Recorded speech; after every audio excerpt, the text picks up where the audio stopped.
我係李嘉誠。近日香港立法會換屆選舉，多位富豪大佬紛紛現身撐場，其中劉鑾雄同我個仔李澤钜尤其引人注目。不過比起大劉嘅風采依舊，澤钜嘅變化真係嚇咗網友一跳。冇幾耐之前，佢仲係身材苗條、黑髮濃密，點知而家已經滿頭銀絲，連眉毛都變成雪白色嘅。再睇我另一個仔李澤楷，而家都59歲，近排見到佢被公開嘅相，個樣比澤钜開心好多。有人話佢身高縮水，從170變成160。講真，聽到都有啲好笑。有好多江湖傳聞話我同佢父子不和，有話佢因為性格問題唔討我中意，又有話因為莊月明嘅關係導致澤楷同我有隔閡。今日我就話俾大家知，呢啲傳聞全部都係錯嘅。我同澤楷唔係關係不好，而係我太餓。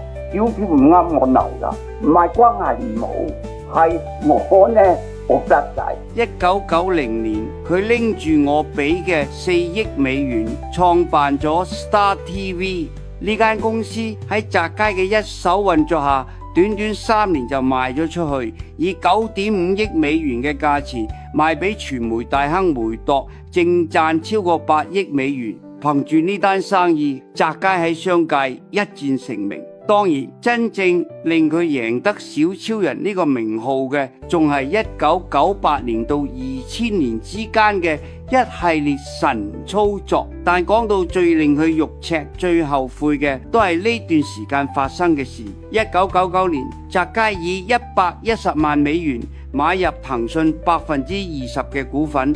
後來佢計劃搞蛇吞象收購香港電訊，為咗籌措資金，竟然將騰訊呢批股份以9800萬港元嘅價錢賣俾南非嘅 Naspers。而家騰訊市值大約5.56萬億港元，2成股份就值1.1萬億港元。如果當年澤楷冇賣呢批股份，一直持有到而家，佢嘅身家唔單止會超過我，甚至可以超過谷歌創辦人，排到全球富豪榜前7名。